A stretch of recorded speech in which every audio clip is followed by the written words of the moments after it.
நியாயாதிபதிகள் 6ஆம் அதிகாரம் 14வது வேத வாக்கியம். அப்பொழுது கர்த்தர் அவனை நோக்கி பார்த்து, உனக்கு இருக்கிற இந்த பலத்தோடே போ, நீ இஸ்ரவேலரை மீதியானியரின் கைக்கு நீங்களாக்கி ரட்சிப்பாய் என்று உன்னை அனுப்புகிறவர் நான் அல்லவா என்றார்.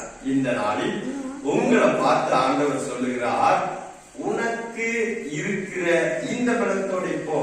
என்ன பலன் கிதியோனுக்கு இருந்தது என்றால், கிதியோன் கேட்கிறான், ஆண்டவரே, எங்கள் முற்பிதாக்கள் கொண்டு அவர்களை கொண்டு நீ நடப்பித்த அந்த அற்புதங்கள், அந்த அடையாளங்கள் இப்பொழுது எங்கே?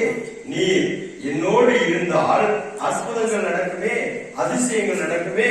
அந்த அற்புத அடையாளங்கள் எங்கே? மோசையை கொண்டு இஸ்ரவேல் ஜனங்களை நீர் நடத்தின பொழுது பலத்த அற்புதங்களையும் அடையாளங்களையும் மோசையை கொண்டு எங்களுடைய முற்பிதாக்களை கொண்டு செய்தீர் அல்லவா?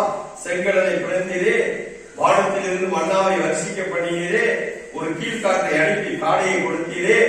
அந்த அற்புதங்களும் அந்த அடையாளங்களும் இப்பொழுது எங்கே என்று அங்கே கிதியோன் ஆண்டவரை பார்த்து கேட்கிறார். இப்ப கர்த்தர் அதைத்தான் சொல்லுகிறார், உனக்கு இருக்கிற இந்த பலம்.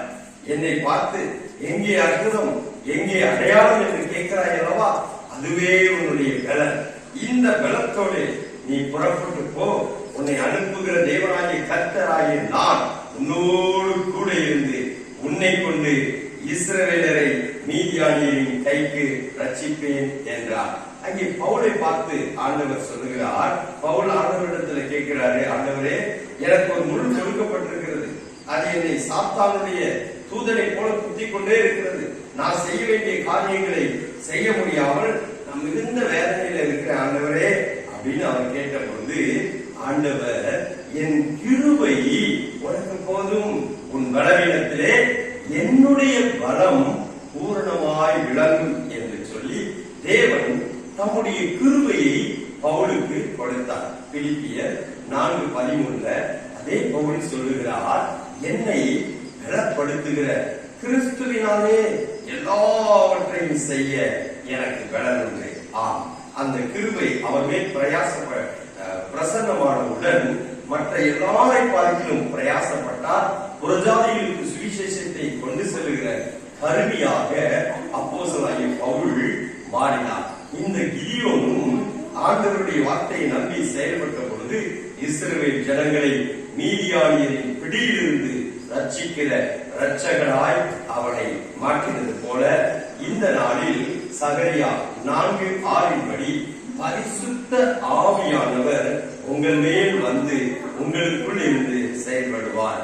பலத்தினாலும் அல்ல, பராக்கிரமத்தினாலும் அல்ல, என்னுடைய ஆவியினாலே எல்லாம் ஆகும். இந்த நாளில் பரிசுத்த ஆவியானவர் உங்களை ஆட்கொண்டு பரிசுத்த ஆவியானவர் உங்களை நடத்த போகிறார். அவர் உங்களை பலப்படுத்துவார். நீங்க எதெல்லாம் செய்ய முடியலேன்னு இருக்கீங்களோ அதை எல்லாவற்றையும் செய்து முடிப்பீர்கள். இதுவரைக்கும் எந்த காரியத்தில் நீங்க ஸ்டெப் எடுக்க தயங்கி கொண்டு இருக்கிறீர்களோ அந்த காரியத்துல தைரியமாய் நீங்கள் ஸ்டெப் எடுங்க.